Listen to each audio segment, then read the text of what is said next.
მშრალი კანი. Როგორ ფიქრობთ თქვენ, რა ჭირდება მას? მეტი წყალი თუ ცხიმოვანი სტრუქტურების საცხები, რომლებიც გემრიელად ბეჭდავენ კანს? მე გეტყვით, რომ ორივე. რატომ? უყურეთ, პირველ რიგში, როცა არის კანი ან გაუწყლორებული ან სიმშრალისკენ მიდრეკილი, ჯერ უნდა გამოიყენოთ თხელი სტრუქტურის, წყლის სტრუქტურის გელები ან შრაკები. რატო?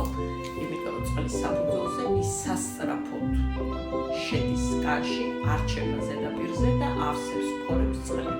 და აი ამ შემდეგ